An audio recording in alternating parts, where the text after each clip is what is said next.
नमस्कार दोस्तों, आप सभी का स्वागत है हमारे YouTube चैनल मानव जीवन में। तो चलिए आज की प्रस्तुति शुरू करते हैं। ओम श्री गणेशाय नमः। दोस्तों, स्वागत है आप सभी का एक बार फिर से। दोस्तों, इस बार 19 सितंबर 2023 को करीब 250 वर्षों बाद एक अद्भुत और शुभ संयोग बनने जा रहा है, क्योंकि इस दिन साल की सबसे बड़ी चतुर्थी गणेश चतुर्थी पड़ने जा रही है।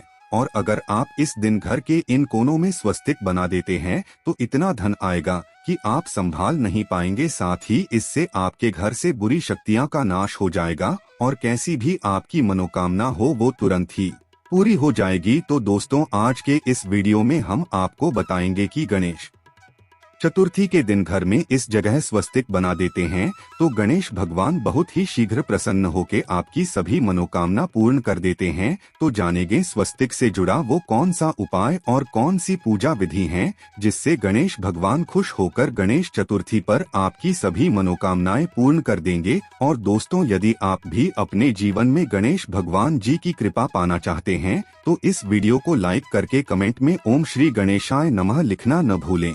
दोस्तों, किसी भी शुभ काम के पहले या किसी भी नई चीज के इस्तेमाल से पहले उसमें कुमकुम, सिंदूर या हल्दी का स्वास्तिक बनाने की प्रथा सदियों से चली आ रही है। ऐसा माना जाता है कि ये घर में खुशहाली लाने का एक आसान तरीका है। स्वास्तिक को मंगल ग्रह का प्रतीक माना जाता है, इसी वजह से इससे घर में ऊर्जा आकर्षित होती है और जिस स्थान पर यह शुभ चिन्ह बनाया जाता है वह अपने आप ही ऊर्जा से भरपूर हो जाता है। हिंदू धर्म में इसे एक पवित्र प्रतीक माना जाता है जो सौभाग्य, समृद्धि और स्वस्तिक से जुड़ा होता है। इसे किसी भी शुभ कार्य से पहले बनाने के पीछे के कई ज्योतिष लाभ है और इसका महत्व भी है। यदि हम ज्योतिष की माने तो स्वस्तिक का चिन्ह शुरू भाग्य, समृद्धि और सकारात्मक ऊर्जा का प्रतीक होता है। ऐसा माना जाता है कि किसी भी शुभ कार्य को शुरू करने से पहले इस चिन्ह को बनाना सौभाग्य और अनुकूल परिणामों को आमंत्रित करता है। दोस्तों, घर का जो मुख्य द्वार होता है वह शास्त्रों में इतना ज्यादा महत्वपूर्ण और खास बताया गया है कि वहीं से केवल सकारात्मक और नकारात्मक ऊर्जा घर में प्रवेश कर सकती है। काफी लोग इस बारे में नहीं जानते हैं कि जितनी भी नकारात्मक ऊर्जाएं होती है या फिर सकारात्मक ऊर्जा एवं कुलदेवी, कुलदेवता हो, पितृ हो, जितनी भी चीजें होती है, जितनी भी अदृश्य शक्तियां होती है, वह केवल घर के मुख्य दरवाजे से ही घर में प्रवेश कर सकती है। लेकिन काफी लोगों के घरों में ऐसा होता है कि इतनी नकारात्मक ऊर्जाएं वास करने लग जाती है कि उनका अपने खुद के घर में मन नहीं लगता है और बिल्कुल ऐसा मन करता है कि घर से बिल्कुल किसी भी प्रकार से बाहर निकला जाए। और यह चीजें आपने खुद भी काफी बार देखी होंगी कि जब भी आप घर से बाहर रहते हैं उस समय तो आपका मन बिल्कुल ठीक रहता है, लेकिन जैसे ही घर में प्रवेश करते हैं इस प्रकार से लगता है कि ना जाने कितनी नकारात्मक शक्तियों ने आपको घेर लिया है। तुरंत ही बहुत ज्यादा घबराहट, बेचैनी हो जाती है। काफी लोग उनके बारे में बताते भी हैं और पूछते भी हैं। तो दोस्तों, आपको बता दें कि जब भी इस प्रकार होता है कि घर में नकारात्मक ऊर्जा वास करें तो आप समझ जाएं कि उन दिनों में फिर कोई भी कार्य आपका बनने वाला बिल्कुल भी नहीं है। जितनी भी आप कार्य करेंगे उन सभी कार्यों में बिल्कुल ही निराशा हाथ लगने वाली है, क्योंकि जितनी भी शुभ लाभ, सुख, समृद्धि, धन की चीजें होती है वह वहीं पर आकर्षित होती है जहां पर सुखवास करता है, यानी कि सकारात्मक ऊर्जा ये जहां पर वास करती है केवल वहीं पर सुख बरसता है, नहीं तो नकारात्मक ऊर्जा केवल दुख को ही आकर्षित करती है। दोस्तों, अब आपको ये भी बता दें कि काफी घरों में ऐसा होता है कि पितरों के कारण भी कष्ट होते हैं, क्योंकि अगर पितृ प्रसन्न नहीं होते हैं या फिर पितृ अगर संतुष्ट ना हो तो ऐसे घर में हमेशा ही लगातार संकट घेर के रखता है। कहीं ना कहीं से परेशानी उत्पन्न होती रहती है। जितनी भी मेहनत लोग करते हैं उन्हें उनकी मेहनत का लाभ मिल ही नहीं पाता है। इसीलिए कहा जाता है कि पितरों का साथ होना बेहद आवश्यक होता है। जिस भी व्यक्ति पर पितरों का हाथ होता है तो ऐसा व्यक्ति कभी भी निराशा को अपने जीवन में नहीं देखता है। चाहे उसके जीवन में कितना भी कष्ट हो, पितर उसके सभी संकट को ढाल की तरह अपने ऊपर ले लेते हैं। इतना ज्यादा महत्वपूर्ण पितरों को बताया गया है। अब आपको यह भी बता दें कि पितरों का जो स्थान होता है वो घर का मुख्य द्वार होता है। घर के मुख्य द्वार पर जो ऊपर वाला स्थान होता है वहीं पर पितृ और कुलदेवी कुलदेवता वास करते हैं, जिससे घर के पितृ स्ट्रांग नहीं होते हैं या फिर कुलदेवी कुलदेवता स्ट्रांग नहीं होते हैं तो उस घर में हमेशा ही नकारात्मक ऊर्जा वास करती है।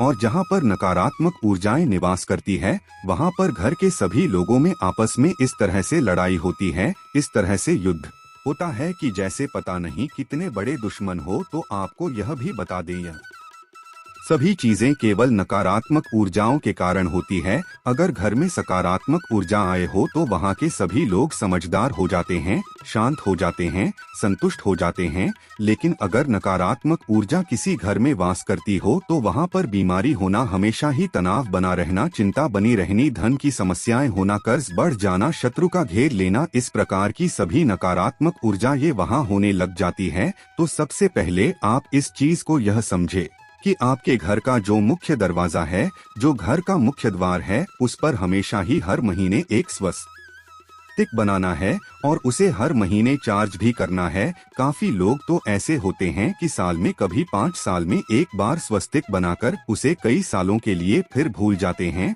और जबकि इस बात पर ध्यान ही नहीं देते हैं कि घर का मुख्य द्वार सबसे ज्यादा मुख्य है, तभी तो उसे मुख्य कहा जाता है। तो आप इस बात का ध्यान रखें कि स्वस्तिक को हर महीने आपको रिचार्ज करना है। स्वस्तिक के बड़े ही ज्यादा लाभ होते हैं और इसकी जितनी भी डंडियां होती है, जो इसके लेग्स होते हैं, इसमें जो स्पेस होता है वह सभी चीजें तंत्र को दर्शाते हैं। स्वस्तिक एक प्रकार से यंत्र होता है जो सुख को आकर्षित करता है, यानी कि आपके जीवन में सुख, समृद्धि, धन, यश, वैभव सभी चीजों को आकर्षित करने के लिए यह एक यंत्र होता है। इस बात का भी ध्यान रखा करें कि अगर आपके घर में धन की समस्याएं हैं तो केवल हल्दी से ही स्वस्तिक को बनाना है, और अगर आपके घर में बच्चे आपका कहना नहीं मानते हैं, धन की समस्याएं भी होती रहती हैं, तब आपको अष्टगंध का इस्तेमाल करना है या सिंदूर में चंदन मिलाकर भी स्वस्तिक घर के मुख्य द्वार पर बनाया जा सकता है। इससे बहुत ही ज्यादा लाभ मिलते हैं। ये गुप्त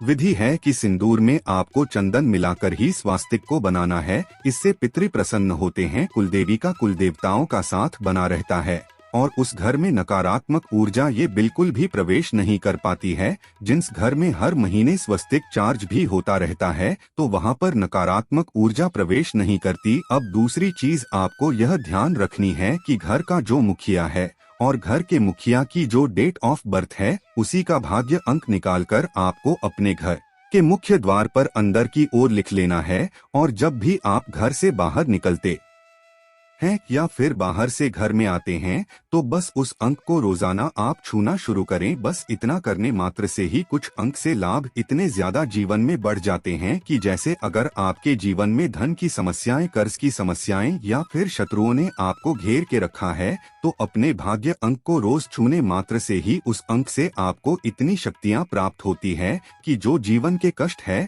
वह आपके समाप्त हो जाते हैं। अब आपको यह करना किस प्रकार है यह भी आप जान ले दोस्तों। आपको अपनी जन्म तिथि को यानी कि मंथ को, डेट को, ईयर को, तीनों चीजों को एक साथ कैलकुलेटर में प्लस कर देना है। 4 अंकों का डिजिट निकालिएगा, फिर चारों अंकों को भी अलग अलग करके प्लस कर देना। बस सिंगल डिजिट आपको निकालनी है। जब तक सिंगल डिजिट नहीं निकल जाती है तब तक सभी अंकों को एक दूसरे से प्लस करते जाएं, और जब सिंगल डिजिट निकल जाती है 1 से 9 के बीच में तो बस वही आपका भाग्य अंक है। इस अंक को अपने घर के मुख्य द्वार पर इस प्रकार से लिख ले कि घर से बाहर जाते समय इसको छुए और जब बाहर से अंदर आए तब भी इसको रोज छुए। अब जो घर के और भी लोग हैं वो अपने लिए भी करना चाहते हैं तो वह अपने अलग अलग कमरे में या किसी भी दीवार पर अलग किसी भी कागज पर लाल पेन से या फिर लाल स्केच पेन से अपने भाग्य अंक को लिख सकते हैं, या फिर जहां पर आप सोते हैं बस वहीं पर छोटा सा आप अपना भाग्य अंक लिखकर रख लें और उसको छूना शुरू करें। सिर्फ इतना करने मात्र से नसीब बहुत ज्यादा बलवान बनता है। और अगर आप अपने भाग्य अंक के संपर्क में रहते हैं यानी कि अपनी सराउंड ही को अपने भाग्य के अनुसार बनाते हैं तो जीवन में सफलता निश्चित ही आती है। अब आप यह देखिए कि भाग्यांक केवल डिजिट नंबर या कोई एक अंक नहीं है, बल्कि यह चीजें आपके घर की अदृश्य शक्तियां को दर्शाती है, यानी कि इस भाग्यांक में आपने जन्म लिया है तो इस प्रकार से आप अपने भाग्य की जो है उससे संपर्क में जुड़ जाते हैं और वहीं से आपको हीलिंग प्राप्त होती है। आपको यह भी बता दें कि जितनी भी अदृश्य शक्तियां होती है, जितनी भी सकारात्मक शक्तियां होती है, वह एक प्रकार से एंगल ही कही जाती है, यानी कि ये इतने ज्यादा अच्छे होते हैं कि बस केवल आपकी मदद करना चाहते हैं। अगर आप किसी भी तरह से उनसे संपर्क बनाना जान जाते हैं तो चाहे आप उन्हें फिर कुछ भी कहें, निश्चित ही आपके कार्य को करते हैं। बल्कि सकारात्मक ऊर्जा का कार्य केवल इतना ही है कि वह उस व्यक्ति की मदद करें जो केवल दुख में होता है, परेशानी में होता है, या जो भी जिस भी व्यक्ति के जीवन में संकट हो, अगर वो उन अदृश्य शक्तियों से संपर्क बना लेता है तो उसे निश्चित ही सहायता सफलता प्राप्त होती है,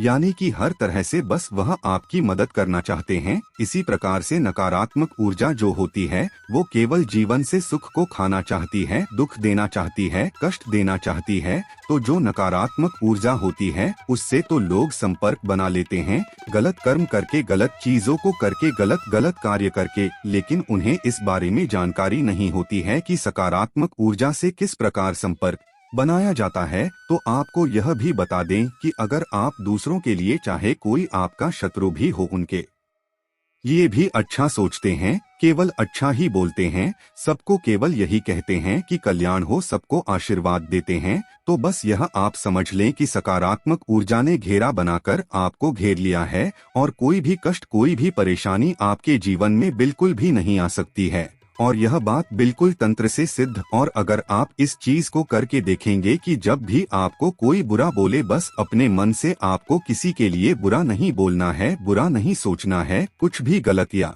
नकारात्मक आपको अपने मन में नहीं लेकर आना है। बस केवल इतना 4 दिन आप खुद कर के देखे, 5वें दिन आप खुद समझ जाएंगे कि कितनी ज्यादा बड़ी बात इस वीडियो में आपको पता चल गई है। क्योंकि जैसे ही आप दूसरों का भला सोचने लगेंगे, कल्याण सोचने लगेंगे, किसी के बारे में बुरा नहीं बोलेंगे, किसी को गलत नहीं कहेंगे और ना ही किसी के बारे में गलत करने की सोचेंगे, तो बस उसी समय से सकारात्मक ऊर्जा सेवक की तरह आपके कार्य करती है। जो भी आप चाहते हैं वह आपको लाकर देती है और किसी न किसी रूप से आपको यह भी संकेत देती है कि हम आपके आसपास है। इस बारे में और भी ज्यादा विस्तार से जानेंगे कि किस प्रकार सकारात्मक ऊर्जा संकेत देती है, किस प्रकार उनसे बात की जा सकती है और किस प्रकार से वह स्वप्न में भी आती है। क्योंकि जैसा कि आप जानते हैं कि नकारात्मक ऊर्जा घबराहट देकर, परेशानी, कष्ट देकर दर्शाती है कि नकारात्मक ऊर्जा आपके आसपास घूम रही है, उसी प्रकार से सकारात्मक ऊर्जा भी संकेत देती है, बल्कि नकारात्मक ऊर्जा से ज्यादा स्ट्रांग संकेत देती है, जो बड़ी आसानी से समझ भी आ जाती है। दोस्तों, आइए अब आपको गणेश चतुर्थी की व्रत कथा सुनाते है, जिससे सच्चे दिल और साफ मन से सुनने मात्र से आपकी हर इच्छा पूरी हो जाएगी। पहली कथा पौराणिक एवं प्रचलित श्री गणेश कथा के अनुसार, एक बार देवता कई विपदाओं में घिरे थे, तब वह मदद मांगने भगवान भोलेनाथ के पास आए। उस समय शिव के साथ कार्तिकेय तथा गणेश जी भी बैठे थे। देवताओं की बात सुनकर शिवजी ने कार्तिकेय व गणेश जी से पूछा कि तुम में से कौन देवताओं के कष्टों का निवारण कर सकता है। तब कार्तिकेय व गणेश जी दोनों ने ही स्वयं को इस कार्य के लिए सक्षम बताया। इस पर भगवान भोलेनाथ ने दोनों की परीक्षा लेते हुए कहा कि तुम दोनों में से जो सबसे पहले पृथ्वी की परिक्रमा करके आएगा वही देवताओं की मदद करने जाएगा। भगवान भोलेनाथ के मुख से यह वचन सुनते ही कार्तिकेय अपने वाहन मोर पर बैठकर पृथ्वी की परिक्रमा के लिए निकल गए, परंतु गणेश जी सोच में पड़ गए कि वह चूहे के ऊपर चढ़कर सारी पृथ्वी की परिक्रमा करेंगे तो इस कार्य में उन्हें बहुत समय लग जाएगा। तभी उन्हें एक उपाय सूझा। गणेश अपने स्थान से उठे और अपने माता पिता की 7 बार परिक्रमा करके वापस बैठ गए। परिक्रमा करके लौटने पर कार्तिकेय स्वयं को विजेता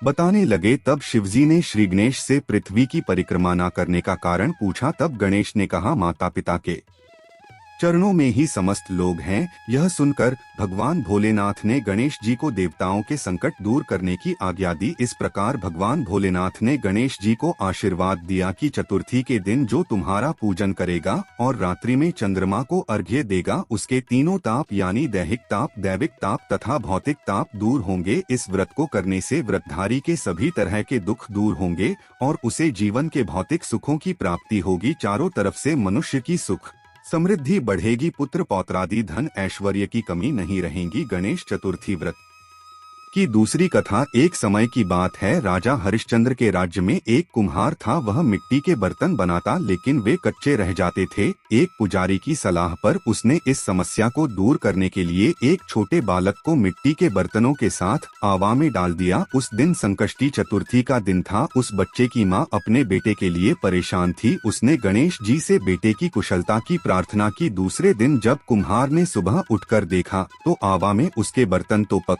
गए थे, लेकिन बच्चे का बाल बांका भी नहीं हुआ था। वह डर गया और राजा के दरबार में जाकर सारी घटना बताई। इसके बाद राजा ने उस बच्चे और उसकी मां को बुलाया तो मां ने सभी तरह के विघ्न को दूर करने वाली संकष्टी चतुर्थी का वर्णन किया। इस घटना के बाद से महिलाएं संतान और परिवार के सौभाग्य के लिए संकट चौथ का व्रत करने लगी। तो दोस्तों, उम्मीद करते हैं आज की वीडियो से आपको लाभ अवश्य होगा। आज के लिए बस इतना ही। वीडियो में दी गई जानकारी अगर अच्छी लगी हो तो प्लीज हमारे चैनल मानव जीवन को सब्सक्राइब करें, लाइक करें। धन्यवाद।